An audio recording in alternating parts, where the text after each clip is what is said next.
Hi, and welcome back to Kim Reads. So, as you know, recently I read the Kit Stories, and here is a book on her friend Ruthie called Really Truly Ruthie, and we're going to read that.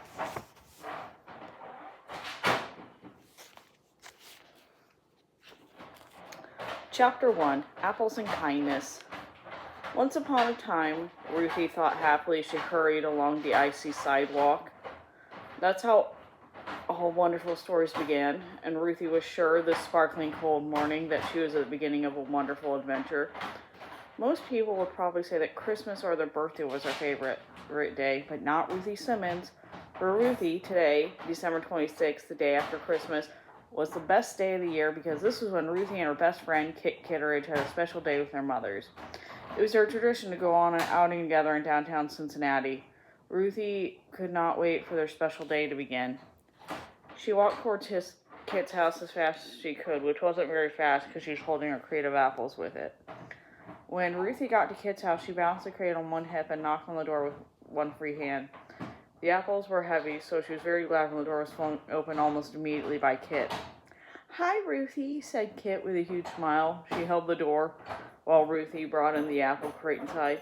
"Come in, you're just in time," Kit called over Ruthie's shoulder. "Hey, everybody, Ruthie's here." A cheerful chorus of voices called out from the dining room. "Hi, Ruthie." Ever since Mr. Kitteredge lost his job because of the Depression, the Kitteredges had earned money by renting rooms in their house to boarders. So there was always a crowd at the breakfast table. "Just in time for what?" Ruthie asked Kit eagerly, puffing a little as they lowered the crate of apples to the floor. "To say goodbye," said Kit. "Dad's got a job driving two of our friends, Mr. and Mrs. Bell,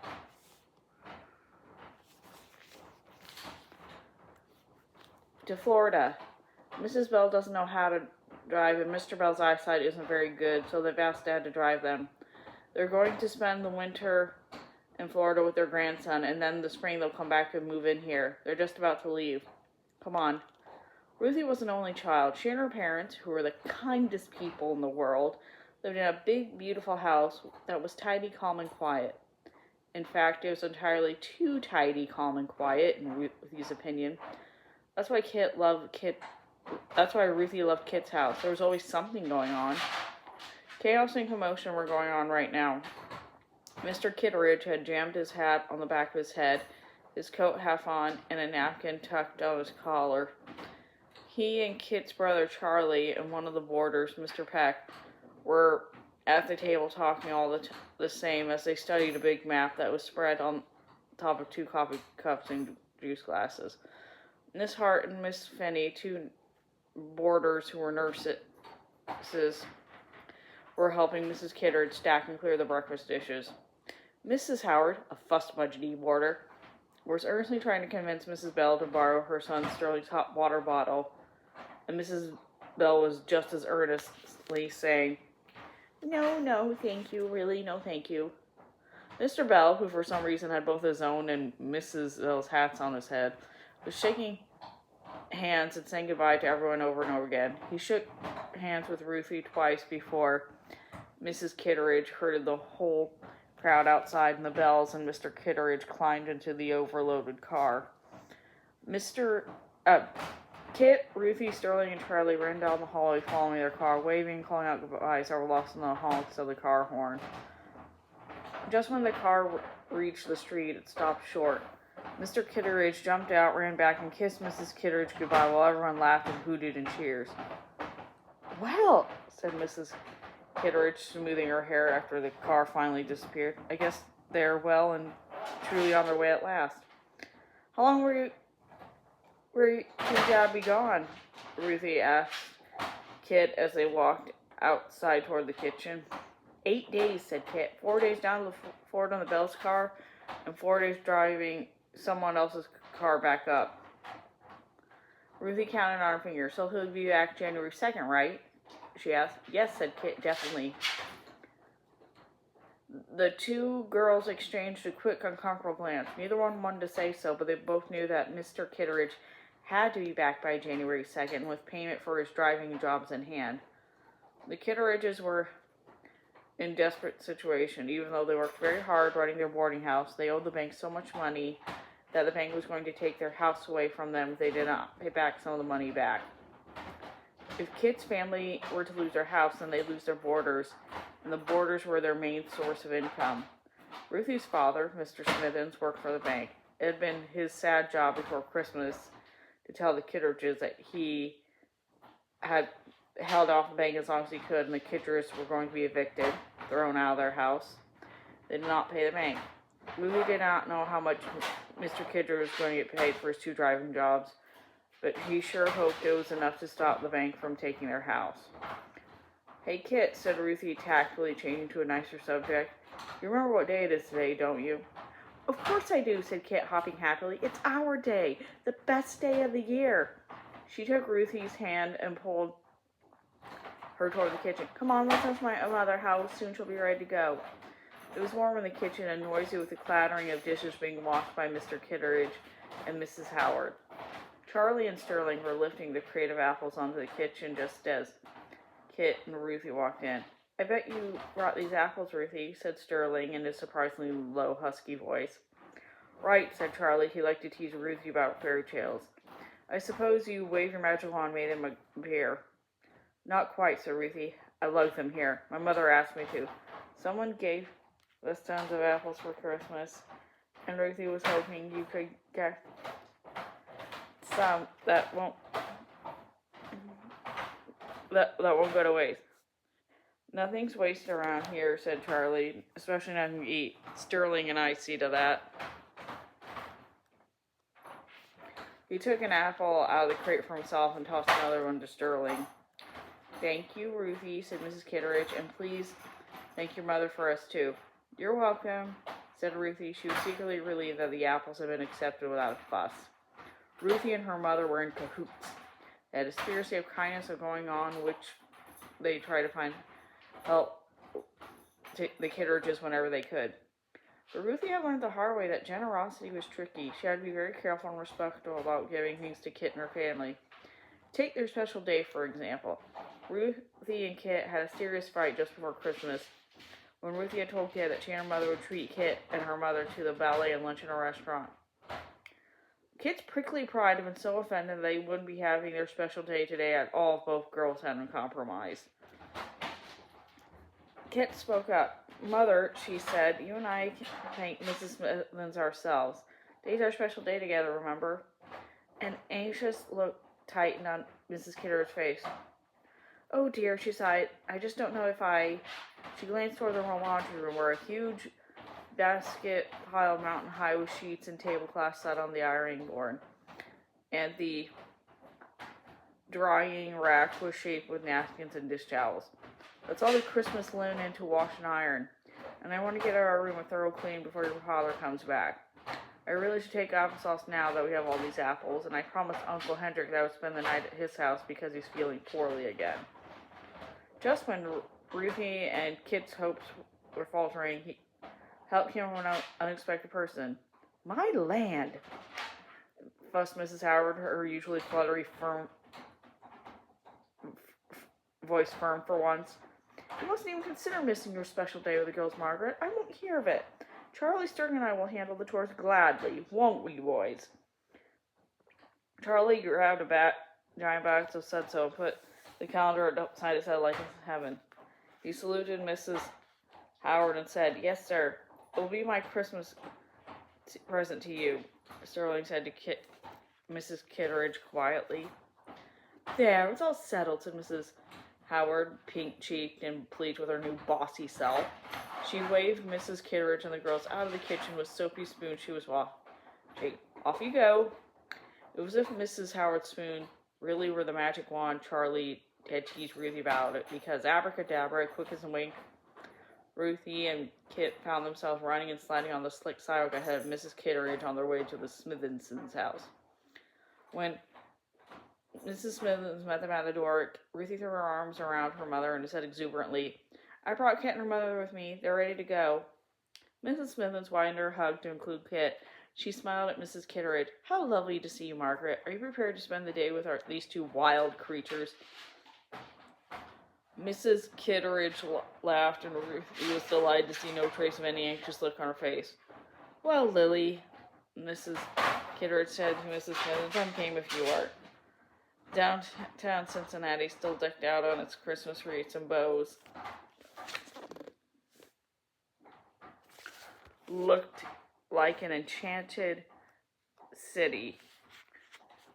A mischievous breeze brought the shiny silver, gold, red, and green spangles on the street pole bobs and catch the sunshine so light that the color sparkled everywhere. Mrs. Smithens parked the car, and she and Mrs. Kitteredge slowed slowly behind Kit and Ruthie, who swooped swiftly from the store window, exclaiming and pointing out the wonders to one another. Oh, look, said Kit, pointing to a snowy mountain seen inside one window.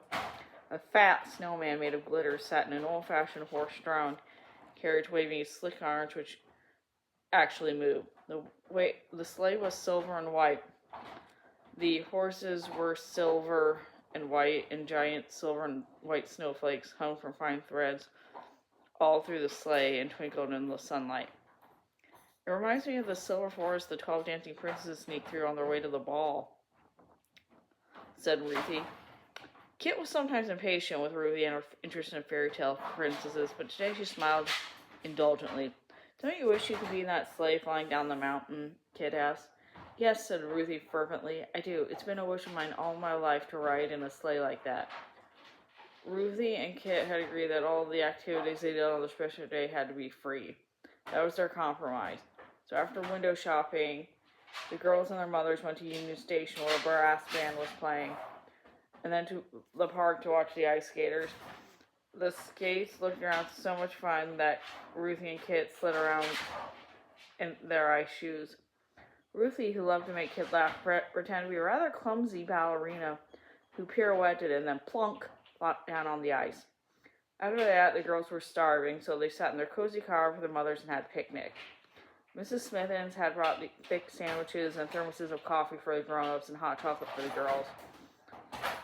Mrs. Kitteredge had brought a basket that had dessert in it, chocolate chip cookies wrapped in red bandanas. After lunch, the girls and their mothers walked to a beautiful fountain in the center of the city.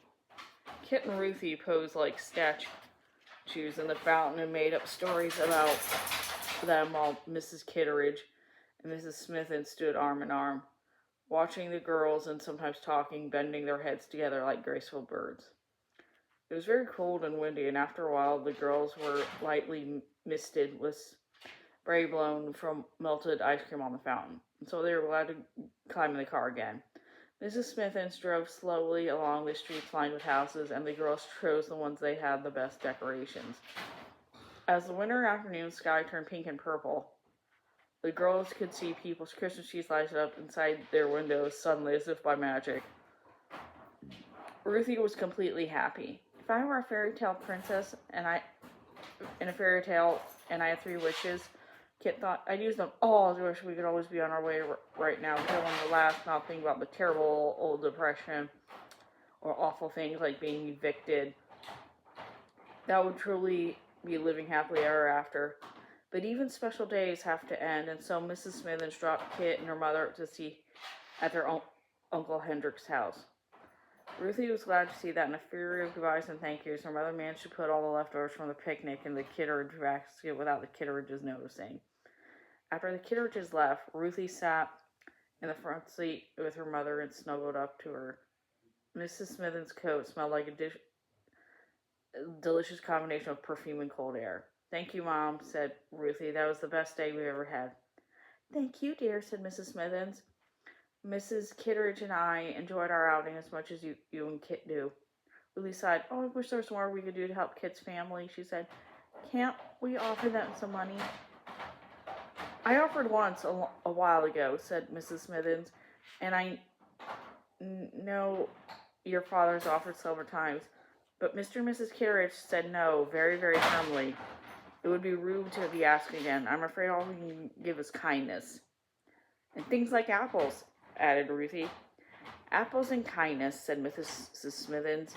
Sounds crazy, but I'm afraid that's all that makes sense in a time like this. She smiled at Ruthie. I know what, she said. Let's go back to the bank and see if you can give your father a ride home.